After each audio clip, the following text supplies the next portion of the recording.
Let's take a look at some examples involving derivatives involving the exponential function e to the x. Let's first remind ourselves of what the derivative of this function is. So the derivative of e to the x, we could write d dx, e to the x like this. E to the x is its own derivative. So it's one of the two functions that's its own derivative. So I'm going to put this in a box here like this. And, I'll highlight it just to illustrate its vast importance. The other function that's its own derivative is the constant function 0. The derivative of 0 is 0. So those two functions are their own derivative. I just want to quickly point out that this d dx thing, that's what we call a differentiation operator. That means take the derivative. Take the derivative. Okay? So let's look at an example. Let's look at example 3 first. So when I look at example 3, I see I have e to the pi x right there. So when I see that, to me, that means, you know what? I'm going to need to use the chain rule.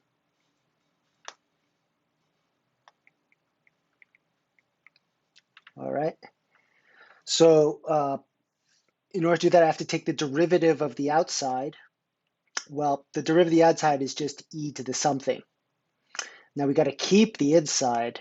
So you're going to keep the pi x there, and you're going to multiply by the derivative of the inside, right? So I'm going to put the differentiation operator and then pi x like this. And then when I simplify that down, I get e to the pi x.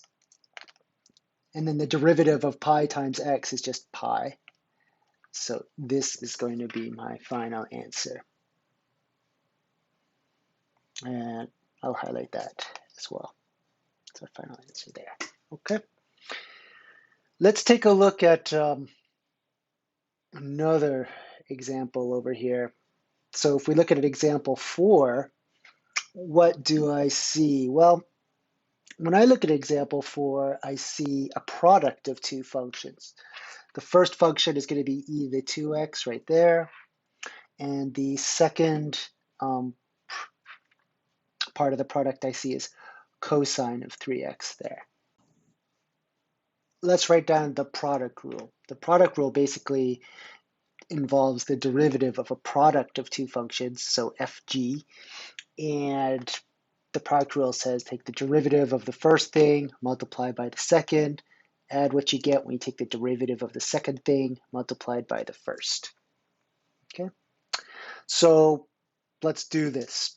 So to find the derivative of the e to the 2x, I'm going to need to use the product rule just like I did for example 3. So the derivative of the outside function e to the something is just e to the something. And you got to keep the inside, which is 2x. You got to multiply by the derivative of the inside. So the derivative of 2x is just 2. And then I want to keep the second thing, so I'm just going to write the times cosine of 3x there. And then I'm going to add what I get when now I'm going to take the derivative of the second thing. To take the derivative of the second thing, I realize I need to use the chain rule again. The outside function is cosine. The derivative of cosine is negative sine. I got to keep the inside thing, which is a 3x, and then I have to multiply by the derivative of the inside. The derivative of 3x is 3.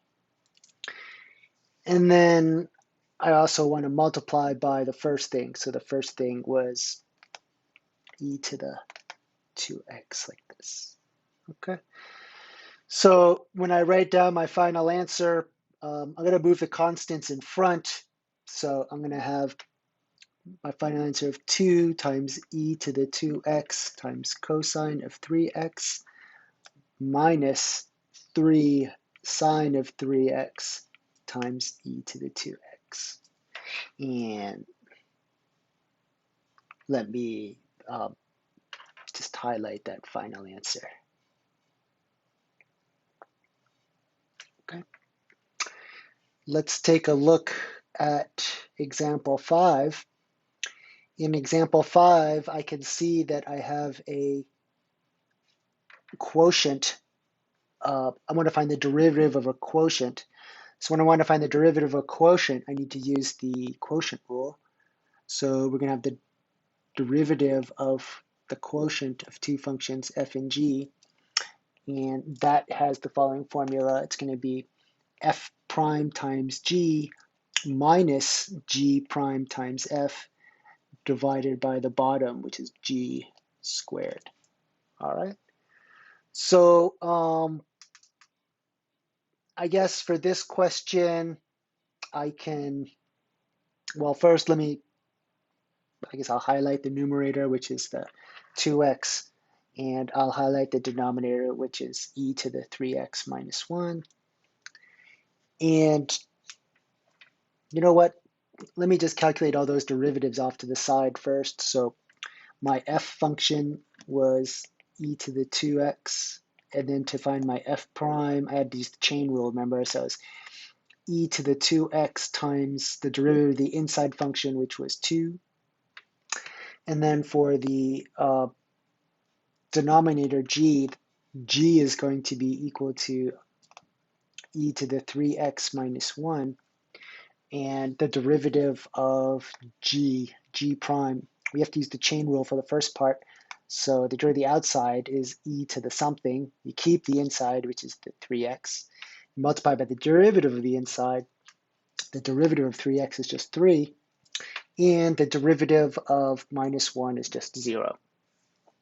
So when I put this all together, I'm going to get the following.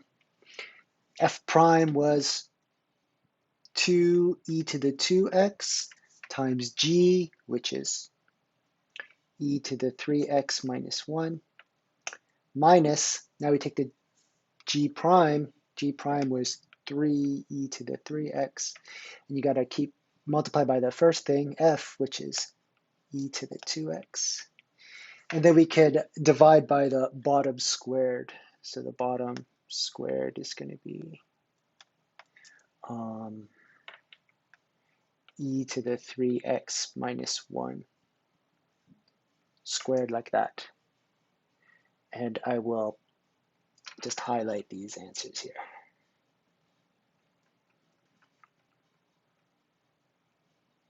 Like so. Okay, so this is chain rule, product rule, and quotient rule.